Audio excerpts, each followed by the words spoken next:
सभी बच्चों को नमस्कार। हम बात कर रहे हैं सिंगेज अलजेब्रा या आर.डी. शर्मा मैथ्स, दोनों की बात हम कर रहे हैं। अब आप कहेंगे दो बातें एक साथ कैसे हो सकती हैं, दोनों मैथमेटिक्स की बुक्स हैं, ठीक है। और दोनों का एक टॉपिक है कॉम्प्लेक्स नंबर, जो सिंगेज का चैप्टर 3 है और आर.डी. का चैप्टर 13 है, क्लास 11th का।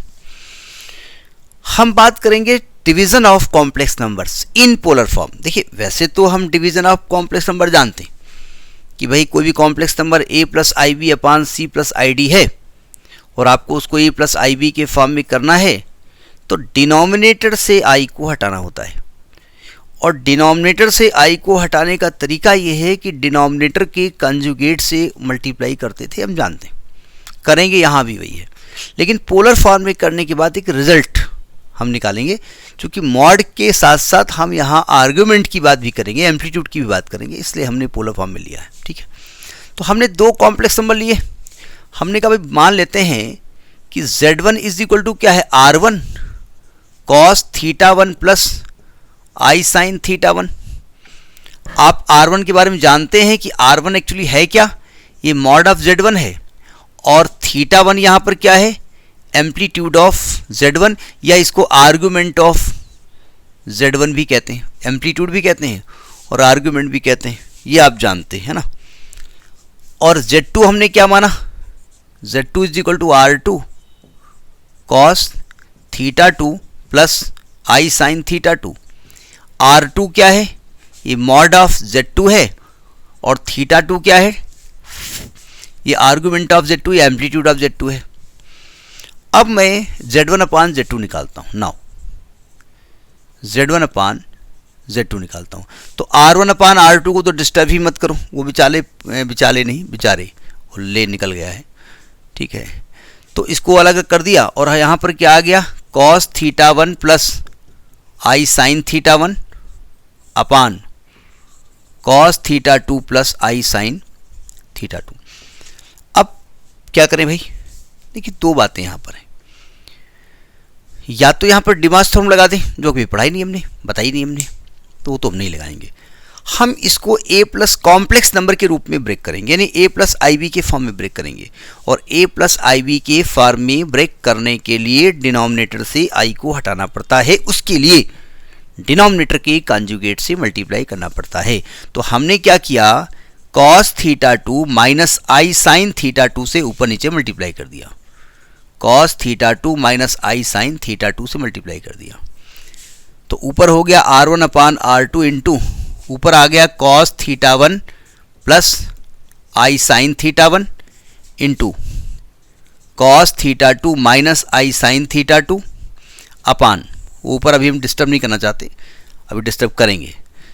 नीचे देखिए a plus B A minus B, A square minus B square, यानी कि आएगा cos square theta 2 minus I square sine square theta 2। अगले स्टेप में इस आई स्क्वायर की वैल्यू -1 होती है, तो ये आपका +1 हो जाएगा। अब जरा न्यूमरेटर के बारे में बात कर लेते हैं। देखिए न्यूमरेटर में दो तरीके आपके पास हैं, या तो हम सिंपली ब्रैकेट खोल दें जैसे ब्रैकेट खोला जाता है, या हम मल्टीप्लिकेशन ऑफ कॉम्प्लेक्स नंबर का कंसेप्ट लगा दें। भाई देखिए, अगर ये माइनस ना होता तो हमने इसके पहले बताया है कि cos theta 1 plus I sine theta 1 और cos theta 2 plus I sine theta 2 अगर है तो उसको कॉस थीटा 1 प्लस थीटा 2 लिखा जा सकता है, लेकिन माइनस को हटाना पड़ेगा। तो अब कौन हटाए, ब्रैकेट खोल दो, सिंपली मल्टीप्लाई करो, r1 अपान r2, ये तो 1 हो जाएगा, इसका काम खत्म, ये तो 1 हो गया। ऊपर देखिए, ऊपर क्या आएगा, cos theta 1 into cos theta 2 minus I cos theta 1 into sine theta 2 plus I sine theta 1 into cos theta 2 minus I square sine theta 1 into sine theta 2, ये आएगा। अब अगर थोड़ा सा ध्यान से देखें, भाई रियल पार्ट को अलग करना है, जब राइटिंग गंदी है उसको मैनेज करिएगा, नहीं मतलब अब इस एज में जब कहाँ से अच्छी कर लें। देखो आई स्क्वायर की वैल्यू -1 होती है, तो अगर ये -1 हो जाएगा तो ये भाई साहब प्लस हो जाएगा, यानी यहाँ से आई गायब हो जाएगा। तो हम इसको रब कर दें, इसका काम तो अब है नहीं, है लेकिन ये आप जानते हैं क्या लिखा हुआ है, आप चाहें तो उसको बैक करके देख सकते हैं, हम नहीं देख सकते फिलहाल। तो यहाँ चल रहा है z1 upon Z2 is equal to R1 upon R2। देखो यहाँ पर हम क्या करेंगे, cos θ1 into cos θ2 plus sine θ1 into sine θ2 plus I common लेंगे। यहाँ पर आएगा, ये ध्यान रखिए यहाँ माइनस लिखा हुआ है, ये प्लस लिखा है, पहले प्लस वाला लिखोगे, sine θ1 into cos θ2 minus cos θ1 into sine θ2, bracket बड़ा सा बंद कर दो। डिनोमिनेटर का काम खत्म हो चुका है।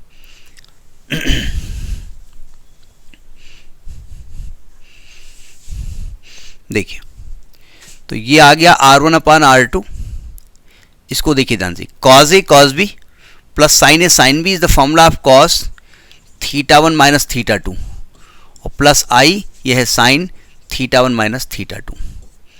अगर आपको ध्यान से देखें आप कि अगर मॉड Z1 अपान Z2 निकालना हो तो एक्चुअली में R1 अपान R2 है, यानी mod Z1 upon mod of Z2।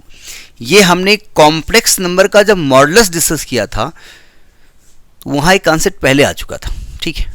लेकिन अगर हमें आर्गूमेंट निकालना हो, argument of Z1 upon Z2, तो एक्चुअली में आया है θ1 माइनस θ2, यानी argument of Z1 minus argument of Z2। यही आर्गूमेंट माइनस हो जाता है। मल्टीप्लिकेशन के केस में प्लस हो जाता था। मल्टीप्लिकेशन का वीडियो से पहले आपने देखा होगा, उसमें पॉजिटिव था, यहाँ पर नेगेटिव हो जाता है ना। अब आप कहेंगे ये बताइए इतना बड़ा प्रूफ करना पड़ेगा दैया, इतना तो कुछ आसान है। तो आसान है क्यों नहीं बताया, दोनों बताने के मूड में थे। देखिए अगर थोड़ा सा इसको आसानी से हम समझना चाहते हैं, थोड़ा सा ये मेथड आसान हो जाए, तो उसके लिए क्या करना पड़ेगा ज़रा समझिएगा। उसके लिए हमको जाना पड़ेगा मिस्टर आइलर के पास, जिनको बहुत लोग यूलर के नाम से भी जानते हैं, लेकिन हम आइलर ही कहते हैं। देखो इन आइलर्स फॉर्म, उसके लिए Z1 को देखिए, आपने क्या है Z1 को माना है, Z1 को माना है आपने R1 cos θ1 plus I sin θ1, यानी R1 तो मॉड Z है, इसको पहचानते हैं ना। इसको आपने e टू पावर I θ1 लिखा था आइलर फॉर्म में, इस फॉर्म में लिख दिया हमने। एंड Z2 जिसको हमने माना है R2 cos θ2 plus I sin θ2, इसको R2 into E to power I θ2 लिख दिया। अब अगर Z1 अपान Z2 निकालना हो तो R1 upon R2 E to power I θ1 upon e to power I θ2, R1 upon R2 E to power I θ1 minus θ2। जिस प्रकार से जो I के साथ E के साथ जो आता था वो मॉड Z है, उसी प्रकार से ये मॉड Z1 अपान Z2 है।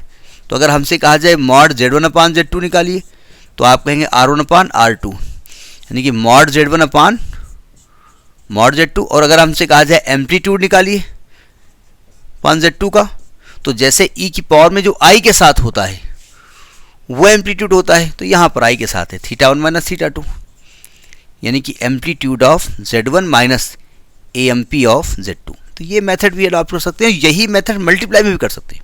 हमने वहाँ नहीं बताया था, पता नहीं क्यों नहीं बताया था, हमको खुद नहीं मालूम, नहीं बताया था कि अगर हम Z1 इंटू Z2 करें तो R1 into R2 E to power I θ1 plus θ2 आ जाएगा।